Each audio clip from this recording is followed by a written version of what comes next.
వాలంటీర్లపైన చంద్రబాబు సర్కార్ ఒక కీలక ప్రకటన చేసిందనే బ్రేకింగ్ న్యూస్ మనకు అందుతోంది. పెన్షన్ల పంపిణీకి వాలంటీర్లను దూరం పెట్టారు. సచివాలయ ఉద్యోగుల ద్వారానే పెన్షన్లను పంపిణీ చేయబోతున్నారు. 1వ తేదీన సచివాలయ ఉద్యోగులతో పెన్షన్ డోర్ డెలివరీ చేయనున్నారు.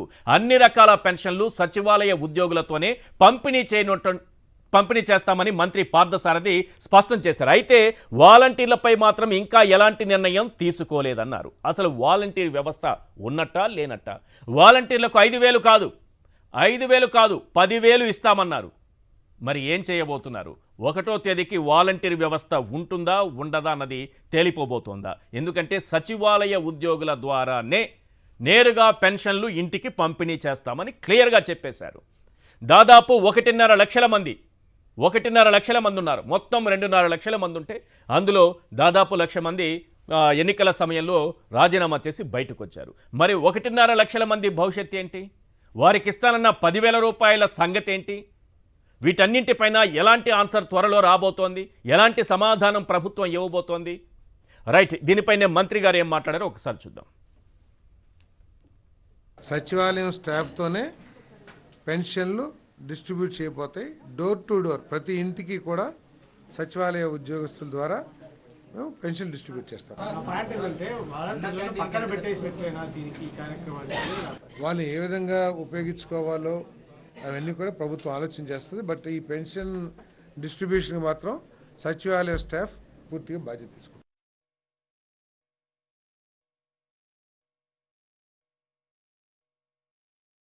సచివాలయం స్టాఫ్తోనే పెన్షన్లు డిస్ట్రిబ్యూట్ చేయబోతాయి. డోర్ టు డోర్ ప్రతి ఇంటికి కూడా సచివాలయ ఉద్యోగస్తుల ద్వారా మేము పెన్షన్ డిస్ట్రిబ్యూట్ చేస్తాం. వాళ్ళు ఏ విధంగా ఉపయోగించుకోవాలో అవన్నీ కూడా ప్రభుత్వం ఆలోచన చేస్తుంది. బట్ ఈ పెన్షన్ డిస్ట్రిబ్యూషన్ మాత్రం సచివాలయ స్టాఫ్ పూర్తిగా బాధ్యత తీసుకుంటారు. అది విషయం. చర్చలో పాల్గొంటున్నారు కారుమూరి వెంకటరెడ్డి గారు, YSRCP joint secretary, KS Prasad గారు సీనియర్ అనలిస్ట్, అలాగే కోటంరాజు వెంకటేశ్వర గారు హైకోర్టు అడ్వకేట్. వెంకటరెడ్డి గారు. ఈశ్వర్ గారు, ముందుగా మీకు ప్యానల్లో అందరికీ అట్లానే సాక్షి టీవీ ప్రేక్షకులందరూ నమస్కారాలు. ఉగాది పండుగ రోజు 10,000 రూపాయలు చేస్తా అన్నారు కదా, చేసేసాను కూడా చెప్పాడు. చేసేసాను కాదు, 10,000 ఇస్తానన్నారు. లేదు సార్, అంటే మీరు ఇలా చంద్రబాబు నాయుడు గారు పబ్లిక్ మీటింగ్ లో వాలంటీర్లకు ఆల్రెడీ నేను 10,000 చేసేసాను అంటే ఆయన అపోజిషన్ లో ఉన్నప్పుడే 10,000 చేసేసాడు. మరి ఎప్పుడు ఇచ్చాడో తెలియదు కానీ వాళ్ళు కూడా మనుషులే వాళ్ళు కూడా. అందుకే నిన్నే చెప్పాను, వాలంటీర్లు మీ జీతాలు కూడా వేస్తారని 5,000 రూపాయలు 10,000 చేశా. 5,000 చంద్రన్న పాట వింటే పోలవరం కట్టారు అని కూడా పాడేశారు. వాలంటీర్లు కూడా మనుషులే. అందుకే నిన్నే చెప్పాను, వాలంటీర్లు మీ జీతాలు కూడా వేస్తారని 5,000 రూపాయలు 10,000 చేశా. మరి 5,000 10,000 చేశా అన్నాడు. ఇప్పుడు అసలు వాలంటీర్లతో పని లేదు. వాలంటీర్లు ఉన్నారా లేదా నిర్ణయం తీసుకుంటాము, అసలు వాళ్ళని ఉపయోగించుకోవాలా వద్దా నిర్ణయం తీసుకుంటామని సాక్షాత్తు మంత్రిగా ఉన్నటువంటి పార్థసారథి గారు చెప్తున్నారు. వాలంటీర్ల విధులు ఏంటి? 1వ తారీఖు వెళ్ళి ఇంటింటికి వెళ్ళి అవతాతలకి వికలాంగులకి పెన్షన్ అందించారు.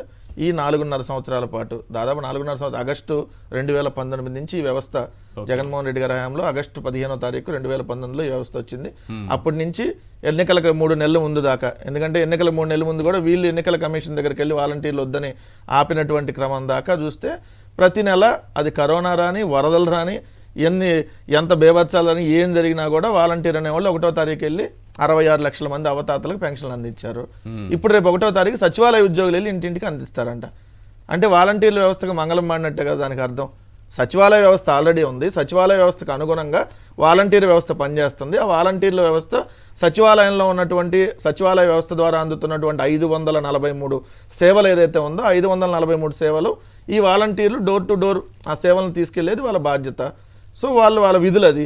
ఇప్పుడు వాళ్ళు అవసరం లేదు, డైరెక్ట్గా సచివాలయ ఉద్యోగులను ఇంటింటికి పంపించేసి పంపిణీ చేసేసుకుంటామంటే దానికి అర్థం వాలంటీర్ని తప్పించేస్తారు, ఉంచరు ఆ వ్యవస్థని. ఏమంటారంటే వాళ్ళకి అవసరమైతే నిరుద్యోగ వృత్తి ఇస్తానంటాడు. అది కూడా ఇది ఎన్నికలకు చివరి మళ్ళీ 2029 ఎన్నికలకు వచ్చే 2 నెలలు 3 నెలల ముందు నిరుద్యోగ వృత్తి ఇస్తా, వాళ్ళు కూడా నిరుద్యోగులే కదా అని చెప్పి మంగళం బారేటటువంటి కార్యక్రమం. సో దయచేసి ఒకసారి గమనించండి, 10 రోజులు ఈ ప్రభుత్వం వచ్చి 10 రోజులు కాకముందే వాళ్ళు ఎటువంటి తప్పుడు విధానాలు తీసుకుంటున్నారో ఉన్నటువంటి 2.5 వాళ్ళందరినీ లక్షల మంది తీసేయటము. వాలంటీర్లు పోయినట్టేనా? అంతే 1 లక్ష మంది రాజీనామా చేస్తున్నారు, మిగిలిన 1.5 మంది కూడా వాళ్ళకి అవసరం లేదని డైరెక్ట్ చెప్పేస్తున్నారు ఈరోజు. ఇంటింటికి వచ్చి ఆ సేవలన్నీ పోయినట్టేనా? ఇప్పుడు పెన్షన్లు పోయాయి, ప్రస్తుతానికి పెన్షన్లు పోయాయి అంటారా?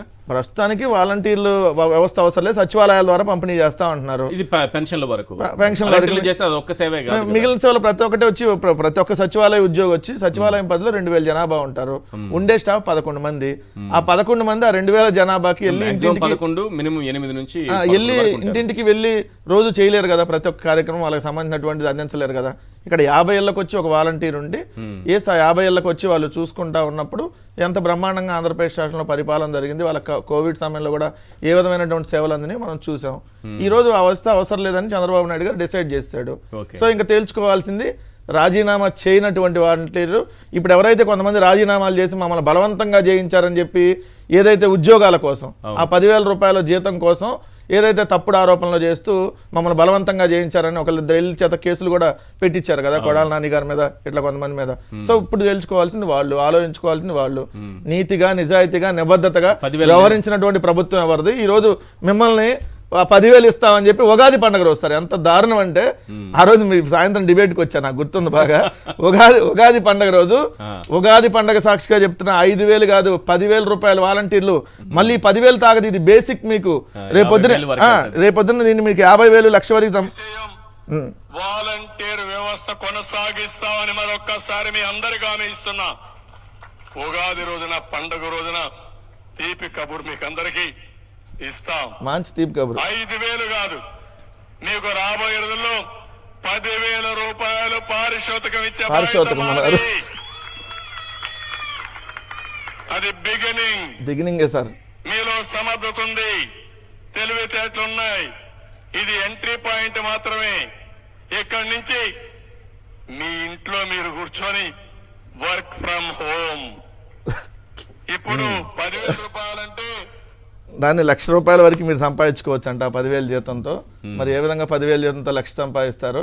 సరే, ముందు అసలు పోయింది కదా, వచ్చిన 5,000 పోయింది. వాళ్ళు ఈరోజు ప్రజలతో ఎన్నాళ్ళుగా వాళ్ళ కనెక్ట్ అవుతూ వాళ్ళతో ఉన్నటువంటి ఆప్యాయతలు పోయినాయి. ఆ వ్యవస్థ అనేది ఏ విధంగా సాక్షాత్తు ప్రధానమంత్రి గారు కొనియాడారు సార్. ఇంకా దీంట్లో చెప్పాడు, ఎన్డీఏ ప్రభుత్వం, మేము ఒక తెలుగుదేశం అని చెప్పాల, ఎన్డీఏ, మేము 3 పార్టీలు కలిసిన, మేము 3 పార్టీలు ఎన్డీఏ కూటమిగా చెప్తున్నాం. ఉగాది పండగ సాక్షిగా తీపి కబురు అందిస్తున్నాం. 5,000 కాదు 10,000 చేస్తున్నా. వాలంటీర్లు మనుషులే కదా, మనుషులే సార్ వాలంటీర్లు. గోని సంచులు మోసేవాళ్ళు, అమ్మాయిలు మగవారు లేనప్పుడు వెళ్ళి డోర్లు కొట్టేవాళ్ళు, అమ్మాయిలను అక్రమ రవాణా చేసేవాళ్ళు అన్నారు కదా సార్ అంతకుముందు మీరు. సో వాళ్ళు ఇప్పుడు మీకు మనుషుల్లాగా గుర్తొచ్చారు కదా ఎలక్షన్స్కి ముందు. మళ్ళీ ఎలక్షన్ అయిపోయినాక మళ్ళీ వాళ్ళు మనుషులు కాదనేది మీరు ట్రీట్ చేశారు కదా. మరి మనుషులు అయితే మానవత్వం ఉంటే మరి వాళ్ళకి మీరు అన్న 10,000 అదే వాలంటీర్లని రాజీనామా చేసిన వాళ్ళ మీద మీరు కొత్తగా రిక్రూట్ చేసుకుంటారా? మిగిలిన రాజీనామా చేసిన మీరు చేసి 2,50,000 మంది ఏదైతే వాలంటీర్లు ఉన్నారో వాళ్ళందరినీ కొనసాగించి ఆ సేవలను కంటిన్యూ చేయాలి కదా. ఎందుకు చేయట్లా? ఇంకొకటి, బాబు మార్కు మోసాల్లో స్టార్ట్ అయినాయి. 30,000 28,000 మంది మహిళలు మిస్ అయిపోయారు కదా.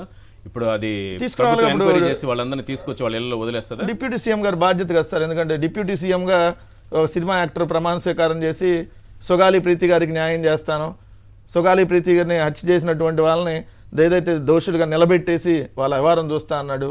ఏమైంది మరి? 4వ తారీఖు ప్రభుత్వం వాళ్ళది, ఇవాళ 24వ తారీఖు 20 రోజులు ఇన్సిడెంట్ జరిగింది టీడీపీ హయాంలో కదా. ఆయనకి ఇప్పుడు టీడీపీ హయాంలో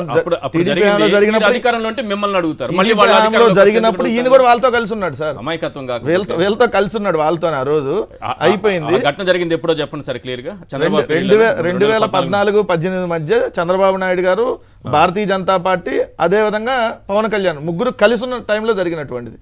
కలిసి ఉన్న టైంలో జరిగిన తర్వాత అది వదిలేశాడు, అయిపోయింది. ఇప్పుడు 30,000 మంది మిస్ అయ్యారు అంటున్నారు కదా, మా మీద ఆరోపణ చేశారు కదా. ఎంతమందిని తీసుకొని వస్తారు? ఎక్కడ మిస్ అయిన లెక్క తీయండి. మీరే కదా అధికారంలో ఉంది, ఎక్కడ ఉందా మీరే, అక్కడ ఉంది మీరే కదా. సో మీరు కమిటీ చేసి 30,000 మంది లిస్టు తీసి ఎంతమందిని తీసుకొని వస్తారు? తీసుకురండి నిజంగా వాళ్ళు మిస్ అయ్యి ఉంటే. రైట్ ప్రసాద్ గారు, 3 విషయాలు. ఒకటి, వాలంటీర్ వ్యవస్థ ఉంటుందా, ఊడుతుందా? వాలంటీర్ల 10,000 జీతం అంశం, వారికి ఇచ్చేటటువంటి పారితోషికం. నెక్స్ట్, ప్రజలకు సేవలు. మీరు పారితోషికం అన్న పారితోషికం నా భాష అదే పారితోషికం. రైట్, ఆయన పారితోషికం అన్నారా? ఓకే. రైట్, సర్వీస్ వీళ్ళకి అందుతున్నటువంటి సర్వీస్ ఈ 3 పాయింట్లపైన ఏం చెప్తారు? ముందుగా సాక్షి ప్రేక్షకులకు నమస్కారం అండి, అలాగే ప్యానల్లోని పెద్దలకి మీకు కూడా నమస్తే అండి. సరే, ప్రభుత్వ మార్పు ప్రజలకు ఏవైతే కోరుకున్నారో వాళ్ళకి అనుగుణంగా ప్రజలు తీర్పిచ్చారు. ఇప్పుడు జగన్మోహన్ రెడ్డి గారు 3,000 పెన్షన్ ఇస్తానంటే ఈ 4,000 పెన్షన్ ఇస్తానన్నారు. వేలంపాట్లో ఈసారి తెలుగుదేశం పార్టీ అధికారం సాధించింది. Very good. ఇప్పుడు మీకు వాలంటరీ వ్యవస్థ అన్నది చూసుకుంటే అన్న అగ్రిగేట్ 2,50,000 మందికి 5,000 రూపాయలు చొప్పున ప్రతి నెల రాష్ట్ర ఖజానా నుంచి ఇచ్చిన ఆనరోరియం. ఇవాళ మీకు ఈ సంక్షేమం వాళ్ళు వేసిన 1,000 రూపాయలని కాంపన్సేట్ చేయాలంటే ఎగ్జిస్టింగ్ దానికి మొన్న రేవంత్ రెడ్డి గారు ఇక్కడ ముఖ్యమంత్రి అయిన వెంటనే ఒక ఇంటర్వ్యూలో చెప్పారు, మీరు గమనించట్లేదు, ఒక 1 వీక్ 10 days పడుతుంది నాకు ఇందులోంచి అందులోకి సర్దడం, అందులోంచి ఇందులోకి సర్దడమే అని. ఈ రైతు రుణమాఫీ రేపు ఆగస్టు దాకా ఎలా సర్దుబాటు చేసుకుంటూ వచ్చారు. అలాగే వాలంటరీ వ్యవస్థను కూడా దే నీడ్ టు ప్లాన్. ఎందుకంటే దీనికన్నా ముందు లోకేష్ గారు లాంటి వ్యక్తి మాట్లాడింది ఒకసారి గమనించిన, అంతా మన వాళ్ళే ఉంటారు, మన వాళ్ళే డిస్ట్రిబ్యూట్ చేస్తారు, మన కార్యకర్తలే, మళ్ళీ వాళ్ళ జన్మభూమి కమిటీ లాంటి వాళ్ళు అలాంటివి రావాలి కదా. ఇప్పుడు పార్టీ మార్పులో అందులో భాగమేనా ఇది? సరే, ఒకటి గుర్తుంచుకోండి, గుడ్లో మెల్లని ఒకటి సామెత ఉంటుంది. అంటే ఏంటంటే సచివాలయ వ్యవస్థలో ఉన్న వాళ్ళు వైఎస్ఆర్సీపీ ఎంప్లాయీస్ అని కన్సిడర్ చేయలేదు, సంతోషించండి. ఓకే, ఇప్పుడు ఈ కార్యకర్తల రూపంలో వచ్చిన ఈ వాలంటరీ వ్యవస్థ వైఎస్ఆర్సీపీ కింద ఆపాదించబడితే, నిజంగా వాళ్ళు ఆపాదించబడిన వాళ్ళతో అన్ని కేసులు పెట్టి వాళ్ళు రోడ్డు మీకు వచ్చి అంత 1,00,000 మంది ఎంతమంది తొలగించిన వాళ్ళు మాట్లాడుతున్న భాష చూడండి. అవును, మా పొట్ట కూడిపోయింది అంటే దగ్గర 70% ఆడపిల్లలకే వాలంటరీ వ్యవస్థలో ఉపాధి కల్పన కల్పించబడింది. అది ఉద్యోగాన్ని కన్నా హానరోరియం రూపంలో వస్తుంది. సో ఇవాళ మీకు రాష్ట్రంలో మీకు ఒకసారి నిరుద్యోగ వృత్తి గురించి ఒకసారి ఆ కథ ఒకసారి పునర్నమనం చేసుకోగలిగితే 2014-19 టైంలో కరెక్ట్గా ఎలక్షన్ నోటిఫికేషన్ ముందా తర్వాత బడ్జెట్లోంచి ఆ నెలల ఒకసారి చూసుకోగలరు పెంచిన నిరుద్యోగ వృత్తి. అట్లాగే ఇలాగ వాలంటరీ వ్యవస్థ 2,50,000 మంది ఉపాధి కల్పిస్తాం అన్నప్పుడు ఇవాళ వాళ్ళు అనౌన్స్ చేసిన ఉపాధి కల్పన ఎంత? దగ్గర 40 లక్షల మంది 50 లక్షల మంది. కరెక్ట్గా ఎలక్షన్స్కి సంవత్సరం ముందు ఒక జీవో రూపంలో ఒక ఆనరోరియం మేము 10,000 ప్లస్ ఆన్ అగ్రిగేట్ ఇంక్రిమెంట్ ఇస్తామని ఒక ప్రైమ్ ఫేస్గా ఒక వెసులుబాటు తీసుకోవచ్చు కదా. వాళ్ళు ఏముంది నాంచడంలో చంద్రబాబు నాయుడు గారిని మించిన వాళ్ళు లేరు. వాళ్ళు నామినేటెడ్ పదవులే 2014 నుంచి 19 ఎంతమందికి ఇచ్చారో అడ్జస్ట్ కావడానికి. అంటే ఈ వాలంటరీ వ్యవస్థ ఇవన్నీ ఈ ప్రభుత్వం కొత్తగా దాన్ని తీసుకొని దాన్ని వాళ్ళ ద్వారా ఇంప్లిమెంట్ చేయాలనేది కొంత టైం తీసుకుంటుందేమో. అలా కాదు. మీరు ఇప్పుడు ఒకటి గుర్తుంచుకోండి, ఇప్పుడు వాలంటరీ వ్యవస్థని ప్రభుత్వ ఖజానా నుంచి 5,000 రూపాయలు హానరోరియం ఇస్తున్న దగ్గర 10,000 రూపాయలతోనో లేకపోతే వాళ్ళకన్నా అంతకన్నా జీతం ఇస్తూ ఒక రాష్ట్ర ఖజానా నుంచి ఇచ్చిన దాని కనుక ఒక వీటో పవర్ కనుక ఇవ్వగలిగారు అనుకోండి, credit goes to Jaganmohan Reddy గారే కదా. ఓకే, ఇప్పుడు మనం చూడండి, సరే మనం సచివాలయ వ్యవస్థలో ఇప్పుడున్న సచివాలయ వ్యవస్థ కాకుండా ముందున్న సచివాలయంలో టెంపరీ రోల్స్లో చాలా మంది నేర్చుకునేవారు. వాళ్ళని మరి ఓవర్ పీరియడ్ ఆఫ్ టైం 10 సంవత్సరాలు ఎప్పుడో చంద్రబాబు నాయుడు గారి ఆయనలో ఉన్న 2004 బ్యాచ్ని మొన్న జగన్మోహన్ రెడ్డి గారు ఎంతమంది పర్మనెంట్ చేశారు. సో అట్లాంటి ఉదంతాలకి ఇది ఒక వేదిక అవుతుంది కదా. ఆఫ్టర్ ఆల్ నువ్వు 1,27,000 మందికే నువ్వు సచివాలయ వ్యవస్థలో ఉద్యోగాలు ఇస్తే 2,50,000 మందికి ఒకే సంతకంతో నేను ఉద్యోగం ఇచ్చాను లాస్ట్ 6 నెలల ముందు సంవత్సరం ముందు డెసిషన్ తీసుకోవడానికి ఒక వెసులుబాటు ఉంటుంది కదా. ఇప్పుడు వీళ్ళందరూ ఇంటింటికి వెళ్ళి ఇచ్చేటటువంటి సచివాలయ సిబ్బంది నేను అంటుంది. ఇప్పుడు ఆదివారము పండుగ ఏ సెలవు ఉన్నా సరే ముందుగా దాన్ని ప్లాన్ చేసుకొని వాలంటీర్లు పండుగ రోజు కూడా వెళ్ళి ఇచ్చేశారు, ఆదివారం రోజైనా సరే డోర్ కొట్టి ఇచ్చేశారు. వీళ్ళు పండుగలకు రారు, ఆదివారం రోజు సెలవు ఉంటుంది. మరి అటువంటి పరిస్థితులు వస్తే ఏమవుతుంది? ఇది ఎలక్సా యుగం. చంద్రబాబు నాయుడు గారు ఇంటర్వ్యూలో కూడా చెప్పారు, ఇది ఎలక్సా, కరెంట్ ఎందుకు పోయిందో చెప్పమంటున్నారు. అంటే కరెంట్ ఉంటేనే కదా ఎలక్సా పనిచేస్తుంది. సో అలాగా ఇప్పుడు ఎలక్సా పెన్షన్ ఇవ్వు అన్నదానికి గ్యారంటీగా ఛాన్సెస్ ఉంటాయి. ఎందుకంటే ఇవాళ అంతా డిజిటల్ యుగం. ఇప్పుడు పైన ఉన్నది ఎన్డీఏ గవర్నమెంట్, సార్ ఇది చంద్రబాబు నాయుడు గారి చేతిలో ఉండదు. ఎన్డీఏ ఏం చేస్తుందంటే బటన్ నొక్కేకి బదులు డిజిటల్ మనీ అంటే కళ్ళకు కనబడిన డబ్బుల్ని వృద్ధుల అకౌంట్లో పడతాయి, ఇవన్నీ బ్యాంక్ అకౌంట్లు ఓపెన్ చేస్తారు. ఇప్పుడు ఉపాధి కల్పన అంటే ఏంటంటే ప్యారల్గా బ్యాంకింగ్ వ్యవస్థలో ఉన్న టెంపరీ రూల్స్ తీసుకుని వీళ్ళందరికీ అకౌంట్స్ ఓపెన్ చేయండి ఓన్లీ పెన్షన్ కోసమే. ఓకే, సో ఇట్లాంటి కార్యక్రమాలు చాలా ఉంటాయి. ఇవన్నీ లేకుండా ఏమవుతుంది అనుకుంటున్నారు చెప్పండి? ఏమవుతుంది అనుకుంటుంది. ఈ ప్రతిసారి ఎలక్షన్స్ ముందు జరిగే విన్యాసాలకి ప్రజలు బలవడం సర్వసాధారణం. ఈ వాలంటరీ వ్యవస్థ విషయంలో 2 విషయాలు చెప్పదలుచుకున్నాం. దేర్ ఆర్ కాంట్రడిక్టరీస్ ఇక్కడ. ఫస్ట్ ఏంటంటే పవన్ కళ్యాణ్ గారు మాట్లాడిన మాటల ప్రకారం హ్యూమన్ ట్రాఫికింగ్ అన్న ఇష్యూలో గత వ్యవస్థలో ఉన్న వెసులుబాటుని ఖచ్చితంగా being a minister, being a deputy chief minister ఆయన డిస్కషన్లో ఆయన సరిదిద్దుకోవాలి. లేదంటే దాన్ని కంటిన్యూ చేశారు అనుకోండి, యాక్సెప్ట్ చేసినట్టే కదా. ఆయన అభియోగం మోపింది తప్పు అని ప్రూవ్ అవుతుంది ఇఫ్ ఈ కంటిన్యూస్ ఇట్. రెండోది చంద్రబాబు నాయుడు గారు ఎలక్షన్స్ ముందు దాకా అంటే ఉగాది దాకా చెప్పాలంటే వాలంటరీ వ్యవస్థని he has not entertained at all. Apart from that ముందు కూడా వాళ్ళు మాట్లాడిన భాష అంటే ఇది గోల్ సంచులు మాట్లాడడం ఇలాంటివన్నీ దగ్గర అంటిల్ అండ్ దెన్ ఒక క్లియర్ కట్ ఒక ట్రాన్స్పరెన్సీతో కూడిన ఒక భాషని ఇప్పుడు యూజ్ చేయకపోతే బూమరంగే ఆలవెత్తికే చుట్టుకుంటుంది. అంచేది ఇక్కడ స్ట్రాటజీ చాలా clear. At the cost of volunteers. ఇప్పుడు అంటే 5 సంవత్సరాల హానరేమో ఒక ప్రభుత్వం తీసుకున్న నిర్ణయం వెసస్ ఈ ప్రభుత్వం ఎలాంటి నిర్ణయం తీసుకుంటుందో ఇది ఒక ట్రాన్స్పరెంట్ సిచ్యువేషన్ అయితే కానే కాదు. Yes. ఎందుకంటే ఒక అంబిగ్యూటీలో Right. వాళ్ళందరూ ఒకప్పుడు విజయసాయిరెడ్డి గారు లాంటి వ్యక్తి చెప్పిన మన వాళ్ళని రిక్రూట్ చేసుకున్నాం అన్న మాటలని ఇవాళ అట్రిబ్యూట్ అవుతాయి. ఓకే. వాళ్ళే అనేది ఇది ఒక సర్టిఫికేట్ అన్నమాట. Certificate. సో ఇక్కడ మాకు జన్మభూమి కమిటీలు మళ్ళీ రీప్లేస్ అవ్వాలి యాజ్ పర్ లోకేష్ గారి స్టేట్మెంట్ అనుకుంటే ఇవన్నీ గాల్లోనే ఉండి కొన్నాళ్ళు ఇప్పుడు సచివాలయ వ్యవస్థను నడిపించి చూస్తారన్నమాట. సో పేరు మారుతుందా అలాగే ఉంటుందా జన్మభూమి కమిటీలకి మళ్ళీ ప్రాణం వస్తే? సార్ ఇప్పుడు ప్రభుత్వం అన్నది ఎప్పుడైనా మీరు చూస్తే పనికిమాలిన చెత్త పనులు చేయడానికి తప్ప ఎవరికి ప్రజాసేవ మీద నాకు తెలిసి ఇది లేదు. ఎవడైతే రాగానే వాళ్ళ పేర్లు పెట్టుకోవడం సర్వసాధారణం అయిపోయింది. ఇప్పుడు గతంలో మీరు చూడండి ప్రజావేదిక కూల్చిన దానికి ఇవాళేమో పార్టీ కార్యాలయం కూర్చుని రెండింటికి సంబంధం ఏమైనా ఉందా?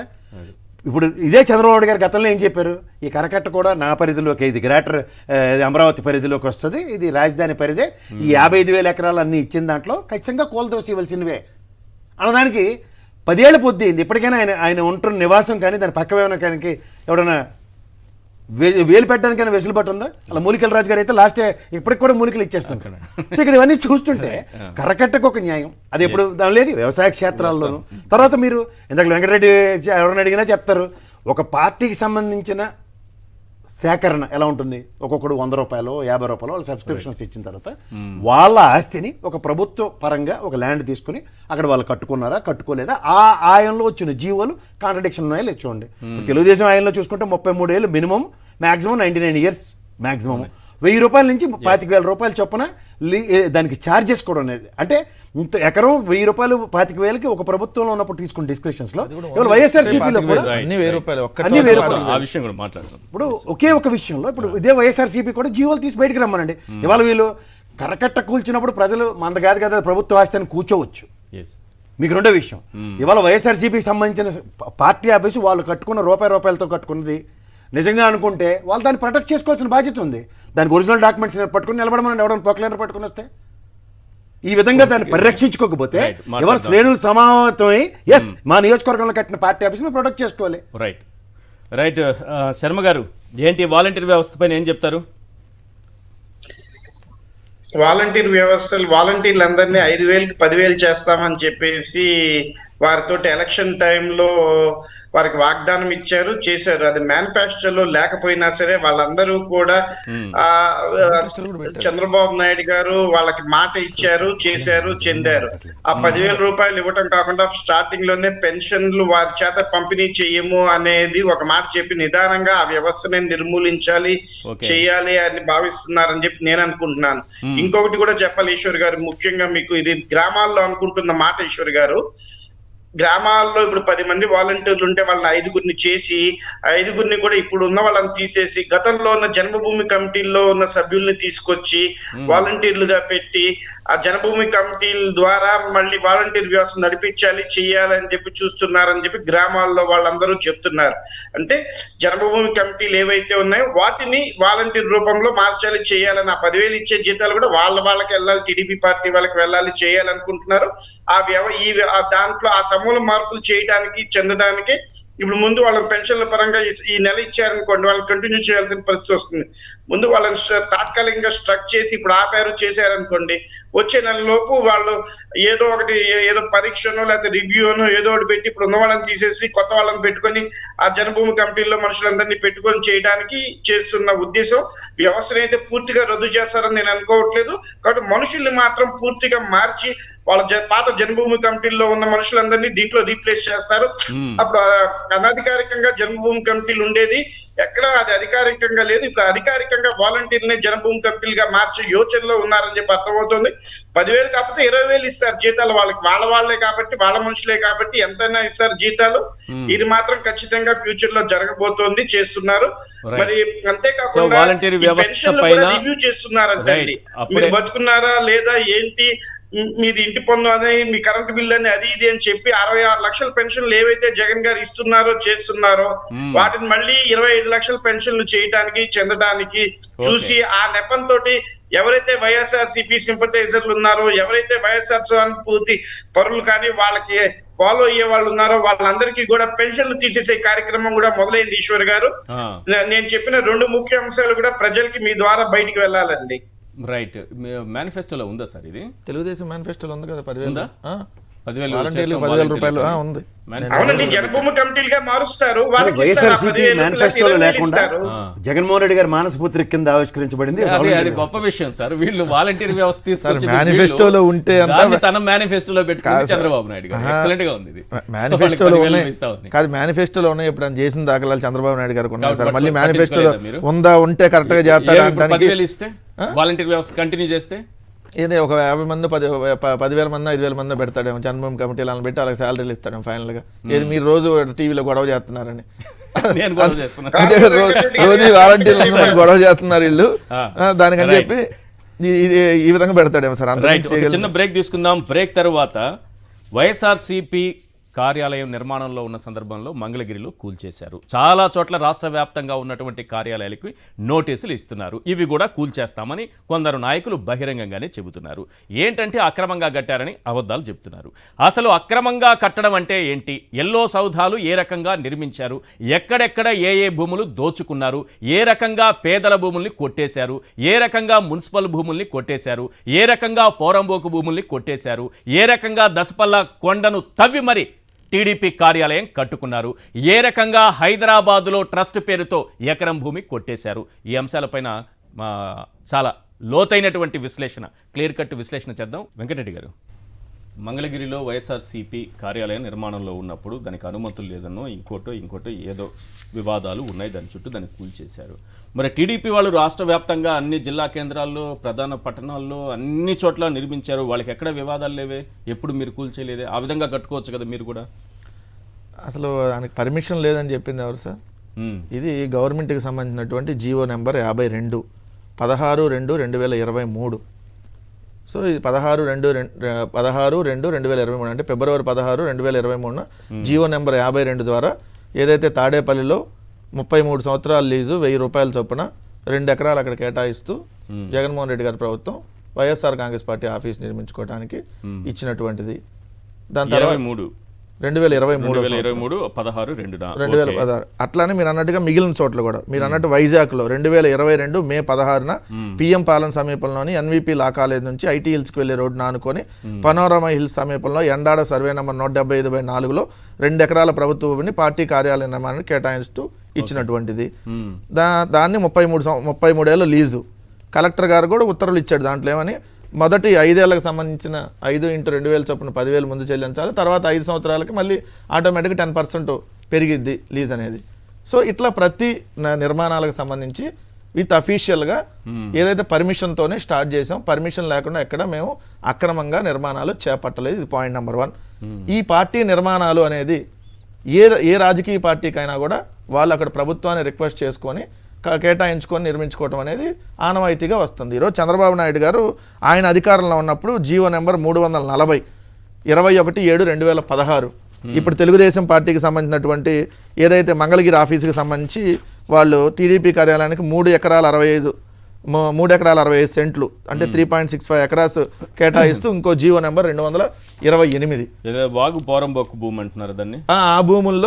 ఆ భూములనే వాళ్ళు కేటాయించుకొని అక్కడ చేస్తే అది ఈ రోజు కూడా సుప్రీంకోర్టులో ఉంది. సుప్రీంకోర్టులో దీనికి సంబంధించి ఆల్రెడీ నిర్మాణం కేసు నడుస్తూ ఉంది, సుప్రీంకోర్టులో నడుస్తూ ఉంది. సో ఇవన్నీ నేను 13 జిల్లాలకు సంబంధించి చూపిస్తాను సార్. విజయనగరం, నెల్లూరు, తిరుపతి, గుంటూరు, విజయవాడ, కర్నూలు, ఇది తెలుగుదేశానికి సంబంధించి అన్ని. విశాఖపట్నం, శ్రీకాకుళం, తిరుపతి, ఒంగోలు, కాకినాడ, అనంతపురం, ఏలూరు. ఇవి కాకుండా తెలుగుదేశం పార్టీ ప్రధాన ఆఫీస్ 14వ కార్యాలయం మెయిన్ ఇది మంగళగిరిలో. అంటే మీరు ఈ భవనం చూసి ఇది ప్యాలెస్లు అనుకోవచ్చు సార్, ఎందుకంటే అందుకని ఎక్కడ కట్టారు ఏంటని అడుగుతున్నారు. అదే సార్, ఇది మీరు ప్యాలెస్లు అంటారు కదా సార్. ఇప్పుడు మేము కట్టే ప్యాలెస్లు మేము కట్టే ప్యాలెస్లు సార్. వాళ్ళు ఉంటుంది లాడ్జ్లు, ఓయో రూములు. వద్దులేండి, నేనేదో అంటే ఇవే కదా సార్ ఉంటుంది కాబట్టి ఇవి అవే కదా. ఈ బిల్డింగ్లు లాడ్జిల్ లాగాను లేదంటే ఓయో రూమ్ లాగా ఉన్నాయా, 5 స్టార్ హోటల్ లాగా ఉన్నాయా? కళ్ళేమన్నా పోయినా తెలుగుదేశం వాళ్ళకి, ఎల్లో మీడియాకి ఏమో ఈ బిల్డింగ్లు రాజసౌధాలు రాగా లేవా? ఈ బిల్డింగ్లు 5 స్టార్ హోటల్ నిర్మాణాలను తలపించలేవా? ఈ అద్దాల మేడలు లాడ్జిల్ లాగా ఉన్నాయో అడుగుతున్నా. ఇది తెలుగుదేశం పార్టీ ప్రధాన కార్యాలయం. ఇదేమన్నా ఆర్టీసీ బస్టాండ్ బయట ఉండే లాడ్జి లాగా ఉందా లేదంటే 5 స్టార్ హోటల్ లాగా ఉందా? అంటే మేము కట్టుకుంటుంటేనేమో అవి ప్యాలెస్లో, మీరేమో ఏమన్నా పూరి గుడిసెలు లాడ్జిల్లో కట్టుకొని లాడ్జిల్లో ఉంటున్నారా? పార్టీ ఆఫీసులు నడుపుతున్నారా? లేదా ఓయో రూములు లాగా ఉన్నాయా ఏమన్నా చిన్నగా? ఇంత పెద్ద పెద్ద కట్టి ఏందా ఇవేంటి? ఈ బిల్డింగ్లు ఏంటి? ఈ 5 స్టార్ హోటల్ లాగా లేవా ఈ బిల్డింగ్లు? లేదా లాడ్జిల్ లాగాను పూరి గుడిసెలు లాగా ఉన్నాయా? అరే ఒక పార్టీ ఆఫీస్ చాలా అంటే ఆశ్చర్యకరంగా ఉంది. మీరు ఇటువంటి పార్టీ బిల్డింగ్లు ఆఫీస్ దేవాలయం అన్నారు కదా, మీ దేవాలయాల్లో తీసుకొచ్చి మందు సీసాలు పెట్టి లైన్గా ప్రెస్ మీట్లు పెట్టించారు. మీ దేవాలయం అలాంటిది. మా పార్టీ ఆఫీస్ మాకు దేవాలయం. మా దేవాలయాన్ని బ్రహ్మాండంగా కట్టుకోవాలని మేము కూడా అనుకుంటాం. తప్పేంటి? మీ డబ్బులతో ఏమైనా కడుతున్నావా లేదంటే ప్రభుత్వం డబ్బులతో ఏమైనా కడుతున్నారా? మా పార్టీకి సంబంధించిన డబ్బులతో మేము నిర్మాణాలు చేపడుతుంటే ఇది ప్యాలెస్లు. మీరు ఎక్కడ ఉంటున్నారండి? చంద్రబాబు నాయుడు గారు ఇప్పుడు చెప్పండి సార్, ఈ బిల్డింగ్ చూడండి, ఈ అద్దాల మేడ చూడండి, ఈ అద్దాల మేడ చూడండి. ఇది అద్దాల మేడ లేదంటే లాడ్జిలు ఓయో రూములు లాగా ఉన్నాయని ఇంతకంటే తక్కువ భాష లేదు సార్. డామిటరీ రూమ్స్ అనడానికి లేదు. చెప్పండి, నేను అడుగుతున్న సూటిగా, ఇవి ప్యాలెస్ లాగా లేవా? 5 స్టార్ హోటల్స్ లాగా లేవా ఇవి? మేమేమో ఇంకా నిర్మాణాలు చేపట్టలేదు సార్. నిర్మాణాలు మావి పూర్తి కాలేదు. ఒక్క నిమిషం ఈశ్వర్ గారు, మాది ఎక్కడా కూడా మేము ఈ 5 సంవత్సరాలు తాడేపల్లిలో రెంట్ కట్టుకొని ఉన్నాం office. YSR Congress party office rented building లో ఉంది 5 ఇయర్స్. మేము జగన్మోహన్ రెడ్డి గారు సొంతంగా ఇల్లు పార్టీ ఆఫీస్ కింద మేము తీసుకున్న దాన్ని సీఎంఓ కింద మేము ఇచ్చాం. సీఎంఓ కింద వాడే 5 సంవత్సరాలు మా పార్టీ ఆఫీస్ మేము రెంటెడ్లో నడిపాం. మేము అధికారంలో ఉండి కూడా ఎక్కడా కూడా మేము బిల్డింగ్లు నిర్మాణాలు జరుగుతుంటే ఓర్చుకోలేక కూల్చేసి ప్రతి ఒక్కటి ప్యాలెస్లు. మీరేమన్నా ఏ కొంపల్లో ఉంటున్నారో నేను అడగలేదు, కానీ మా దృష్టిలో కొంప అని తప్పుడు మాట సార్. మీ దృష్టిలో కొంప అంటే మంచి మాట ఏమో. మీరు హైదరాబాద్లో ఆ రోజు ఇక్కడ జూబ్లీ హిల్స్లో ఇంటి నిర్మాణం చేపడుతుంటే మీరు ఓయో రూముల్లో ఉండకుండా వెళ్ళి ఎందుకు పార్క్ హయత్ హోటల్లో లక్షల రూపాయలు పెట్టి సూట్ రూముల్లో ఉన్నారండి? ఏమి ఉండొచ్చుగా ముఖ్యమంత్రి గారి ఫ్యామిలీ ఆ రోజు? ఎవరి డబ్బులతో మీరు ఆ రోజు ఉన్నారు? మేమేమో సొంతంగా మా డబ్బులతో మేము ఉంటుంటే మీ ఏడిపోయిందో నాకు అర్థం కావట్లా. మీరేమో ఈ విధంగా పార్టీ ఆఫీసులు కట్టుకోవచ్చంట, మేమేమో నిర్మాణాలు చేపడుతుంటే దీంట్లో సొగంగా మీరేమో 8 అంతస్తులు సార్, ఇది 8 ఫ్లోర్స్. 8 ఫ్లోర్స్ మీరేమో బ్రహ్మాండంగా మెయిన్ రోడ్డుకి ఆనుకొని పక్కనే హైవే అమ్మటే ఇంత బ్రహ్మాండంగా కట్టుకొని ఈ విధంగా మీరు కట్టుకోవచ్చు. మేమేమో నిర్మాణాలు చేపడుతుంటే మీరేమో 3.65 ఎకరాలు, మేము అక్కడ 2 ఎకరాలు నిర్మాణాలు చేపడుతుంటే ఓర్చుకోలేక కూల్చేశారు అర్ధరాత్రి.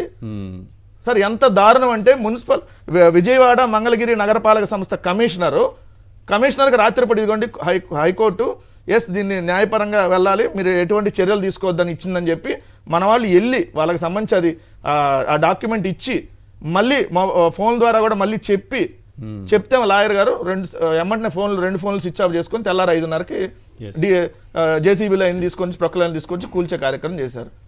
అరే 4 పార్టీ ఆఫీసులను గులుస్తారేమో, జగన్మోహన్ రెడ్డి గారిని గుండెల్లోంచి తీసేయగలుగుతారా? అరే జగన్మోహన్ రెడ్డి గారిని ఇంతకంటే ఎక్కువగా మీరు వేధించారు, హింసించారు, 16 నెలల పాటు జైలుకు పంపారు.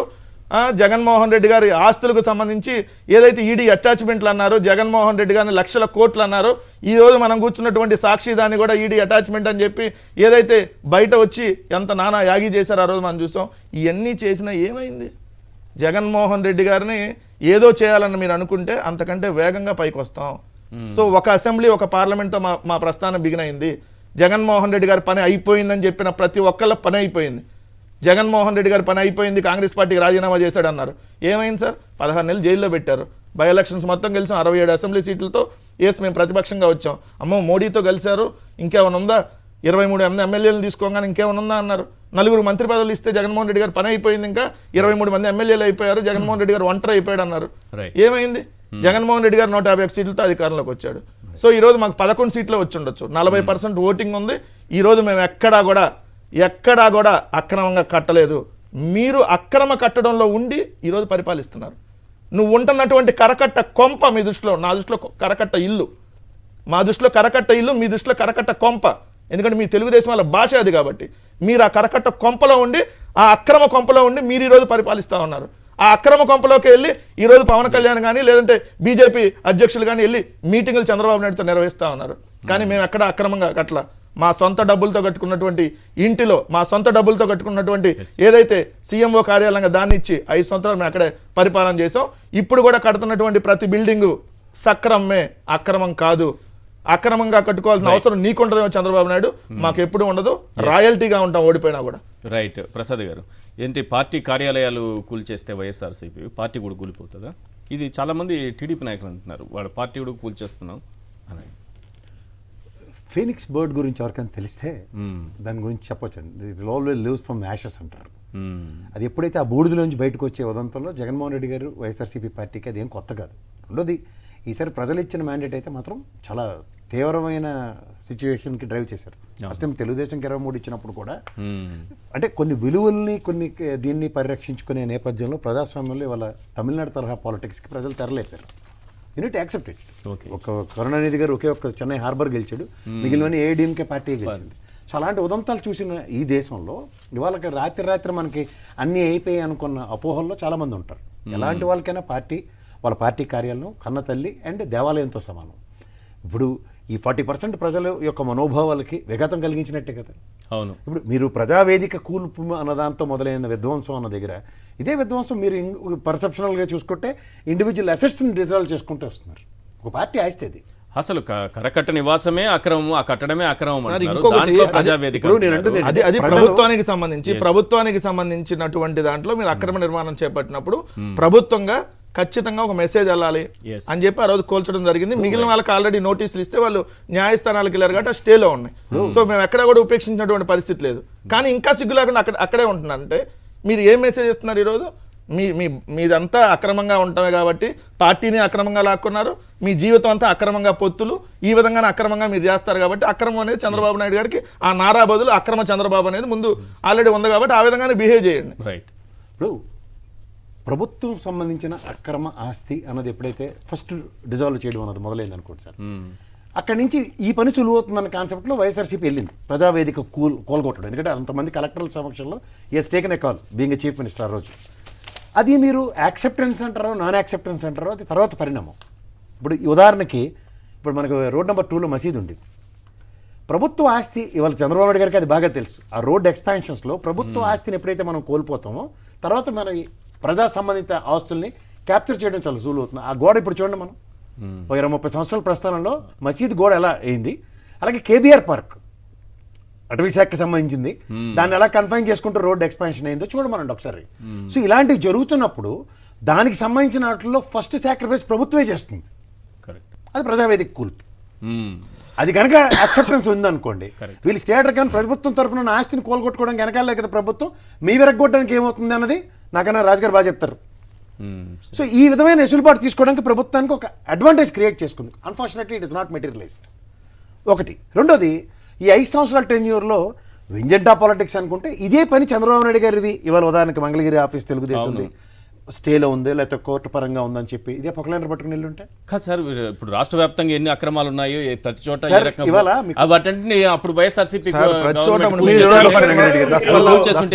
మీరు ఇప్పుడు ఋషికొండ అన్న దగ్గర దసపల్లా కొండ అన్నది మీ దగ్గర నుంచి ఏమైనా మొదలెట్టారు ఎప్పుడైనా? టీడీపీ పార్టీ ఆఫీసులు చూడలేదు, మీరు వాటి ఫోటోలు ప్రదర్శించట్లేదు. మీరు ఖమ్మంలో వెళ్ళి చూడండి, ఆ ఒక్క ఆస్తి 50 కోట్లు ఉంటుంది ఖమ్మంలో టీడీపీ పార్టీ సార్, మీకు అదే చెప్తున్నాను. ఇప్పుడు ఋషికొండ అన్న దానికి పేరుగా దసపల్లా కొండ అనేది మొదలెట్టారు మీరు ఏమైనా? ఇచ్చారు ఇందాక వీడియోలో. ఇంకా తెలంగాణలో ఆ పార్టీనే లేదు. తెలంగాణలో ఆ పార్టీ లేకపోతే తెలంగాణలో చాలా ఊళ్ళల్లో వాళ్ళ పార్టీ ఆఫీసులు అట్లాగే కొనసాగుతున్నాయి. ఒక ఓటు లేదు, పోటీ చేసేవాళ్ళు లేడు అక్కడ. ఇక్కడ హైదరాబాద్ నడిబొడ్డు ఉంది కదా ఇప్పుడు మనకి. నేను ఒక ప్రభుత్వం జూబ్లీ హిల్స్ లోనే ఉంది అదే కదా. సార్, ఇప్పుడు ఒక ప్రభుత్వం ఉన్నప్పుడు వాళ్ళు కొన్ని జీవోలు ఇచ్చుకొని కొన్ని ఆస్తుల్ని నిర్మించుకోవడానికి ప్రభుత్వ పరంగా అంటే పార్టీ పరంగా నిర్మించుకోవడానికి ప్రతి పార్టీ చేస్తున్న వెసులుబాట్లు. అవును. ఇప్పుడు అవుట్ ఆఫ్ ద బాక్స్ అన్న దగ్గర ఇప్పుడు కేసీఆర్ గారి ఆఫీస్కి కూడా కాంట్రడిక్షన్స్ ఉన్నాయి. ఇప్పుడు ఓవర్ పీరియడ్ ఆఫ్ టైం ఎప్పుడో ఎవరో తాతల కాలంలో నాటి గాంధీ ఆఫీస్లో అలాంటి ఎవరో ప్రజా ఆస్తుల్ని పణంగా ఇచ్చిన దగ్గర నూజివీడులో మానవుడు పాలడు వెంకటరావు గారు పార్టీ కార్యాలయానికి ఇచ్చిన ఉదంతాలు ఇలాంటివన్నీ ఉన్నాయి. సో అలాంటి దగ్గర ఇప్పుడు అశోక్ గజపతిరాజు గారు ఉన్నారు, ఆయన ఎన్నో చారిటబుల్ ట్రస్ట్లు అన్నీ ఇచ్చుకుని ఇచ్చారు. అలాంటి దగ్గర దానికి అప్రహెన్షన్స్ ఉండవు. ఇక్కడ వీళ్ళు ఒక ప్రభుత్వం లీజుకి తీసుకుంది 25 ఏళ్ళకి 100 ఏళ్ళకి 99 ఏళ్ళకి ఈ తీసుకున్నప్పుడు వాల్యూ ఇప్పుడు ఉదాహరణకి ఆ పరిసర ప్రాంతంలో కోట్ల రూపాయలు ఉన్నప్పుడు 1000 రూపాయలకి ఎలా? ఇవి సామాన్య మానవులకు ఉత్పన్నం అవుతున్న ప్రశ్నలు. వీటిలో లీజ్ తీసుకుంటూ ప్రభుత్వానికి సేవ చేసే కార్యక్రమానికి మేము వచ్చిన పార్టీలని దీని ఆల్ కన్సిడరేషన్స్. ఎవరు అతిథులు కాదు ఇక్కడ. కానీ ఏంటంటే పార్టీ ఆఫీసులు కూలగొట్టుకోవడం, ప్రభుత్వ ఆస్తుల్ని విచ్ఛిన్నం చేయడం ఇవన్నీ చాలా. ఇప్పుడు ఉదాహరణకి సచివాలయ వ్యవస్థ ఉంది. జగన్మోహన్ రెడ్డి గారి బొమ్మ కూల్చి కార్యక్రమంలో తర్వాత నాడు నేడు స్కూల్ పరివర్తనలో 4 టీవీలు ఎరగొట్టారు. అది మన ఆస్తి అండి, అది ప్రభుత్వ ఆస్తి. వీళ్ళకి దేని మీద కోపం ఉందో కూడా తెలియకుండా పిచ్చోడి చేతిలో రాయలేక దేని పడితే దాన్ని ఎరగొట్టుకుంటామంటే ఓకే నీ కలర్ నచ్చలేదు లేకపోతే బోర్డు దించుకొని కొత్త బోర్డు పెట్టాలి. You set a rule. ఎవరు కాదన్నారు? ఇప్పుడు వైఎస్ఆర్ పార్టీ హెల్త్ యూనివర్సిటీ అని చెప్పి ఇప్పుడు దాన్ని తీసుకొచ్చి ఎన్టీఆర్ యూనివర్సిటీ మళ్ళీ చేస్తున్నారు. అది ఎవరు కాదంటారు, మీకు ప్రభుత్వం వచ్చింది మీరు చేయండి, ఎవరికి దానికి అప్రహెన్షన్స్ ఉండవు. బట్ శాశ్వత పరిష్కారాల మాటలు ఉంటాయి. ఇప్పుడు ఈ ఆస్తులకు సంబంధించిన విషయంలో ఇవి ఒక పార్టీకి సంబంధించిన సొంత ఆస్తి. అంటే నువ్వు వెంజంట పాలిటిక్స్లో రేపు పొద్దున ఈ వైఎస్ఆర్సీపీ గవర్నమెంట్ వచ్చి తెలుగుదేశం ఆఫీసులను ఎలాగే కూలుస్తానంటే అదేమైనా అర్థం ఉంటుందా? అప్పుడు అర్థం లేనప్పుడు ఇప్పుడు కూడా అర్థం లేని పనులు చేయకండి, సక్రమంగా చేయండి. Yes, as per this GO ఈ ప్రభుత్వ అలాట్మెంట్ తప్పు, లేదా దీనికి పెనాల్టీ క్లాసులు ఉంటాయి, లేదంటే దానికి వేరే విధంగా ఉపయోగించుకోండి. ఇప్పుడు దానికి రుషికొండ మీద కన్స్ట్రక్షన్స్ అయ్యాయి సార్. నేను లాస్ట్ డిబేట్లో కూడా నేను అది 90 లక్షలది నేను 900 కోట్లని పొరపాటును కూడా చెప్పాను. ఇప్పుడు నేను ఐ హ్యావ్ నో రిగ్రెట్స్. ఎందుకంటే నేను ఒక విషయం చెప్తాను, ప్రభుత్వం చేసిన కార్యకలాపంలో ఇవాళ మీరు అది సర్క్యూట్ హౌస్ గవర్నర్ గారు ఉండడానికి విశాఖపట్నంలో ఉంటుంది. ఈసారి ఆ భవనాన్ని నరేంద్ర మోడీ గారు ఎన్డీఏ గవర్నమెంట్లో ఆంధ్రప్రదేశ్ వచ్చారు అనుకోండి, హుదూతులీల తుఫాన్ లాంటి వచ్చినప్పుడు ప్రభుత్వ పరంగా దాన్ని ఉపయోగించుకుంటే కష్టం ఏంటి? లేదంటే ఒక సక్రమైన కార్యాలయాలు, లేదంటే దానికి ఇవాళ టూరిజం డెవలప్మెంట్. జగన్మోహన్ రెడ్డి గారు కదా, చంద్రబాబు నాయుడు గారు అటువంటి బిల్డింగ్ ఎప్పుడు కట్టలేదు కదా సార్. నేను చెప్తుంది అదే సార్, అది ప్రజా ఆస్తి. నేను మీరు కట్టిన ప్రత్యక్ష పరోక్ష పనులతో ప్రభుత్వం తీసుకున్న నిర్ణయం. ఒక 5 సంవత్సరాల టెన్యూర్లో ఇవాళ మీరు పొక్కలేరు బయట తెలుగుదేశం వైఎస్ఆర్సీపీ ఆఫీస్ కూల్చిన దానికి ఎవరికి మేము ప్రశ్నించగలం? అలాగే 5 సంవత్సరాలు వైఎస్ఆర్ గవర్నమెంట్లో ఆయన కట్టిన బిల్డింగ్ దేనికి కట్టిన పర్పస్ జస్టిఫై చేయండి. గతంలో పర్యాటక భవనాలు ఉన్నాయా లేదా అక్కడ రుషికొండ మీద? గుండు కొట్టేశారు రుషికొండకి, దస్పల్లాకి ఏం కొట్టారు? మరి దస్పల్లాకి ఆఫీసే కట్టారు కదా మీరు. 2 లక్షల నోట్లో నాలుగు కాబట్టి అడగలేరు, వాళ్ళు అడగలేరు. అసలు ఆ విషయాలే బయటికి రావు, ఇప్పుడు వస్తున్నాయి. ఎక్కడెట్లా దస్పల్లా ఇల్లు అని మాకు తెలుసు, అక్కడ నేను యూనివర్సిటీలో చదువుకున్నప్పుడు. దాని పర్యవసానాలు ఇవాళ దస్పల్లా ఇల్లే లేదు అక్కడ పార్టీ ఆఫీస్ అంటే. ల్యాండ్ మార్క్ ఏమైనా వస్తుంది? So end of the day ఒక పార్టీ ప్రయోజనాలు వాళ్ళ కన్నతల్లి లాంటి పార్టీని పరిరక్షించుకోవడానికి కొన్ని త్యాగాలతో కొన్ని నిర్మిస్తున్నారు. శభాష్. మరి అదే త్యాగ అవతల పార్టీ వాడు కూడా చేస్తున్నప్పుడు ఆ కన్సిడరేషన్స్ ఎందుకు ఇవ్వలేరు? అవి కూడా మనోభావాలే కదా. Yes, right. శర్మ గారు ఏం చెప్తారు? ఈ వైఎస్ఆర్సీపీ కార్యాలయం కూల్చివేత కట్టడం నిర్మాణంలో ఉండగానే ఇటు చూస్తే టీడీపీ కార్యాలయాన్ని ఏదో ఒకటి జడ్పీకి సంబంధించిందో, మున్సిపల్కి సంబంధించిందో, పేదల భూములో, దళితుల భూములో ఏదో ఒక రకంగా ఆక్యుపై చేసి పోరంబోకు భూములో ఇవన్నీ కూడా లాక్కొని కట్టినటువంటివే కనిపిస్తున్నాయి రాష్ట్ర వ్యాప్తంగా. హైదరాబాద్లో అయితే 97 ఏప్రిల్ 30 జూబ్లీ హిల్స్ మున్సిపాలిటీ నుంచి షేక్పేట ఎంఆర్ఓకి బదలాయించారు. ఆయన అదే రోజు ఎన్టీఆర్ మెమోరియల్ ట్రస్టీగా ఉన్న డి శ్రీనివాసరావు పేరు మీదకు మార్చారు. అదే రోజున ట్రస్ట్ స్థలాన్ని కేటాయిస్తూ ప్రభుత్వం జీవో ఇవ్వటం గమనార్హం. ఇక్కడ విలువైన స్థలం నెలకి అద్దె ఎంతంటే 7,500 రూపాయలు అట సార్. 7,500 రూపాయలతో ఇంత పెద్ద స్థలాన్ని, ఖరీదైనటువంటి దీన్ని కొట్టేశారు. రైట్, చెప్పండి సార్, ఏంటిది? ఉద్యోగస్తులు జీతంలోనే హెచ్ఆర్ఏ కింద 30,000 40,000 ఇస్తుంటే అంత పెద్ద స్థలంకి 7,500కి ఎట్లా దాన్ని యాక్సెప్ట్ చేస్తారనేది మొదటి పాయింట్ అండి. రెండో పాయింట్ వచ్చి తెలంగాణలో ఒక ఓటు లేదు, వీళ్ళు ఒక పోటీ చేసింది లేదు, ఒక ఎమ్మెల్యే ఎంపీగా ఎక్కడా లేదు. కానీ ఖమ్మంలో, ఆదిలాబాద్, మహబూబాద్ నగర్ అన్నిట్లో కూడా వీళ్ళ స్థలాలు ఉన్నాయి, వీళ్ళ పార్టీ ఆఫీసులు ఉన్నాయండి. మూడోది వచ్చేటప్పటికి జగన్ గారు చంద్రబాబు నాయుడు ఇంటిది అక్రమమైంది, పర్మిషన్ లేనిది అని చెప్పారు. హైకోర్టు దాన్ని పడగొట్టకుండా స్టే ఇవ్వగానే అప్పటి ప్రభుత్వం, వైఎస్ఆర్సీపీ ప్రభుత్వము దాన్ని పడగొట్టకుండా చంద్రబాబు నాయుడు ఇంటిని ఆపేశారు. అదే ఈ రోజు టీడీపీ వాళ్ళు ఏదైతే వైఎస్ఆర్సీపీ పార్టీ ఆఫీస్ ని స్టే ఉన్నా, స్టేటస్ కో మెయింటైన్ చేయమన్నా, లేకపోతే లా ప్రొసీజర్ ఫాలో అవ్వమన్నా సరే వినకుండా పడగొట్టేశారు. అదే చంద్రబాబు నాయుడు కరకట్ట నివాసం కూడా ఆ రోజుల్లో కూల్చివేసి ఉంటే, చేసుంటే హైకోర్టు ఇది లేకుండా పోయి ఉంటే, హైకోర్టు చెప్పిన ఆర్డర్స్ ని పాటించకుండా చేసుంటే అప్పుడు జగన్ గారు చేసింది కరెక్ట్ అని అనేవాళ్ళు అందరూ అనేవాళ్ళు కాదు. కానీ ఇప్పుడు వైఎస్ఆర్సీపీ పార్టీ ఆఫీసు పడేసినా ఎవరు మాట్లాడట్లేదు. ఎందుకంటే అధికారుల్లో ఈ ధైర్యం ఎక్కడి నుంచి వచ్చిందంటే అండి, ఈ కంటెంప్ట్ కేసులు ఏవైతే ఉన్నాయో వీటిల్లో క్షమాపణ చెప్పగానే కోర్టు వదిలేయటము, లేకపోతే డివిజన్ బెంచ్కి వెళ్ళిన తర్వాత ఒక 10 రోజుల్లో 15 రోజుల్లో శిక్ష వేస్తే ఆ డివిజన్ బెంచ్ ఆ శిక్షను కొట్టివేయడం జరుగుతోంది. ఎక్కడ ఐఏఎస్లు కానీ ఐపీఎస్లు కానీ ఈ కంటెంప్ట్ కేసెస్ లో శిక్ష అనుభవించకపోవటము, వాళ్ళ కనీసం డిపార్ట్మెంటల్ యాక్షన్స్ అన్న వాళ్ళ మీద లేకపోవడంతో ఆ కోర్టే కదా ఇచ్చింది, ప్రొసీజర్ ఫాలో అవ్వమని, ప్రొసీజర్ ఫాలో అవ్వకపోతే మాత్రం ఏమవుతుంది, మనల్ని ఏం చేస్తారు, కంటెంప్ట్ ఫైల్ చేస్తారు వైఎస్ఆర్సీపీ వాళ్ళు. మనం సారీ చెప్తాము, సారీ చెప్తే ఆ కంటెంప్ట్ కేసులు తేలడానికి చాలా రోజులు పడుతుంది, ఈ లోపల డివిజన్ బెంచ్కి వెళ్తాము అన్న ఒక 10 రోజులు 15 రోజులు 4 రోజుల్లో శిక్ష వేస్తే అనే భావంతో ఐఏఎస్ ఐపీఎస్లు ఉన్నారు. ఒకవేళ హైకోర్టు డివిజన్ బెంచ్ కూడా ఏమైనా శిక్ష వేసినా మళ్ళీ సుప్రీంకోర్టుకు వెళ్తారు వీళ్ళు ఈ కంటెంప్ట్ మీద. కాబట్టి కోర్టు చెప్పిన ఆర్డర్ ని మనం పాటించకపోయినా వ్యవస్థల్ని మెయింటైన్ చేసే నాయకుడు ఉన్నాడు మనతో పాటు, ఆయన చూసుకుంటారు, చేస్తారు. ఎట్లా కంటెంప్ట్ కేసుల్లో ఈ 75 ఏళ్లలో ఎవరికి శిక్ష పడిన దాఖలాలు లేవు, కంటెంప్ట్ కేసుల వల్ల ఎవరు ఉద్యోగాలు పోయిన దాఖలాలు లేవు. ఇదే ధైర్యంతో ఆ అధికారులు ఈ రోజు court stay order, court procedure follow అవ్వమని చెప్పిన ఆ ప్రొసీజర్ ఫాలో అవ్వకుండా చేయకుండా సెక్షన్ 115 క్లాస్ 3 ప్రకారం దాన్ని కోల్చకుండా ప్రొవిజనల్ ఆర్డర్ ని ఫైనల్ ఆర్డర్ పాస్ చేయాలి. 115 క్లాస్ 7 కింద దాన్ని 15 రోజులు టైం ఉంటుంది. దాని ట్రిబ్యునల్ లో అప్పీల్ చేసుకునే అవకాశం ఉంటుంది. ట్రిబ్యునల్ కూడా స్టే ఇవ్వకపోతే అప్పుడే వీళ్ళు కూల్చే అధికారం ఉంటుంది అధికారులకి. కానీ అదేమి కూడా లెక్క చేయకుండా, పాటించకుండా వీళ్ళు కూల్చేశారు అంటే కంటెంప్ట్ కేసుల్లో శిక్షలు పడవు, చేయవు. ఆ కోర్టు ఆర్డర్లు అంటే వీళ్ళకి విలువ లేదు అనే భావంతో అధికారులు ఇట్లా చేశారు, చెందారండి. గతంలో మాత్రం వైఎస్ఆర్సీపీ పార్టీ వాళ్ళు కోర్టు ఆర్డర్లు తూచా తప్పకుండా పాటించారు కాబట్టి చంద్రబాబు నాయుడు గారి కరకట్ట నివాసం ఇంకా కోల్చకుండా అట్లానే ఉందని చెప్పి నేను మీ ద్వారా ప్రజలందరికీ తెలియజేస్తున్నాను. కంటెంప్ట్ ఆఫ్ కోర్టు కూడా ఒక చిన్న సబ్మిషన్. కంటెంప్ట్ ఆఫ్ కోర్టు ఇప్పుడు ప్రశాంత్ భూషణ్ గారు ఉన్నారు సుప్రీంకోర్టులో, 100 రూపాయలు వేసింది. ఇప్పుడు దాని మీద ఆయన 100 రూపీస్ కట్టలే, ఆ తాత్సారం జరుగుతూనే ఉంది. ఏమవుతుందని అందరికి తెలిసిపోయినప్పుడు ఏమవుతుంది? అందుకనే పెద్ద చెప్పినట్టు contempt of court not acceptable. Sir నేను మీకు జూమ్ చేసి చూపిస్తా. జీవితంలో ఒకసారి కూడా గెలవనటువంటి పులివెందుల్లో 5 కోట్ల రూపాయలు పెట్టి తెలుగుదేశం పార్టీ ఆఫీస్ కట్టారు సార్. పులివెందులోనా? పులివెందుల్లో గుడిసెలో ఉన్నట్టుంది పార్టీ కార్యం లేదా? మీది ప్యాలెస్ కదా, ఓయో రూమ్ లో డార్మిటరీ రూమ్ లాగైతే లేదు, మీదైతే ప్యాలెస్. అది ప్యాలెస్. మరి ఇది ఏంటి సార్ ఈ బిల్డింగ్? పూరి గుడిసె, నా కంటికి అయితే పూరి గుడిసె. అంటే ఈ బిల్డింగ్ అది కూడా 5 కోట్ల రూపాయలతో. వన్ సెకండ్, రైట్, అది విషయం. ఈనాడులోనే వచ్చింది సార్. మళ్ళీ రామోజీరావు గారి ఈనాడులో పులివెందులో తెదాపా నూతన కార్యాలయం ప్రారంభం. ఇంకోటి చూపిస్తాను సార్. 5 కోట్లని నేను చెప్పలేదు సార్, మళ్ళీ 5 కోట్లని ఎవరు చెప్పాడు అంటారు కదా. పులివెందుల్లో 5 కోట్ల రూపాయల వ్యయంతో తెలుగుదేశం పార్టీ నూతన కార్యాలయం ఈటీవీ భారత్. అది కూడా మన బీటెక్ రవి ఓపెన్ చేస్తా ఉన్నాడు కార్యాలయాన్ని. 5 కోట్లతో కట్టుకున్నారు. ఇవి ప్యాలెస్లు కావు, పూరి గుడిసెలు. 5 కోట్లు అంటే సార్ ఏది ఒక నియోజకవర్గ కార్యాలయం సార్, మళ్ళీ ఇది జిల్లా అనుకున్నారు మళ్ళీ మీరు. ఇది 13 జిల్లాలకు వాళ్ళకు మిగతా కార్యాలయాల పరిస్థితి ఏంటో ఇప్పుడు ఇది ఒక నియోజకవర్గంలో 5 కోట్ల రూపాయలు పెట్టి తెలుగుదేశం కార్యాలయం మీరు కట్టి ఇప్పుడు ఇవన్నీ పాత ఈనాడులో తీసేసుకోవాలి రేపు పొద్దున్న మళ్ళీ. ఎందుకంటే ఇవన్నీ మళ్ళీ ఎతుకుతుంటే కనపడితే రేపు పొద్దున ఇబ్బంది కదా, రేపు నుంచి ఈ తీసేస్తారు. అట్లానే తెలుగుదేశం పార్టీ ప్రధాన కార్యాలయం 2,20,000 చదరపు అడుగులు 2,20,000 చదరపు అడుగులో విస్తీర్ణంలో దాన్ని నిర్మించారు. 2,20,000 చదరపు అడుగులు. ఇది పూరి గుడిసె కదా సార్.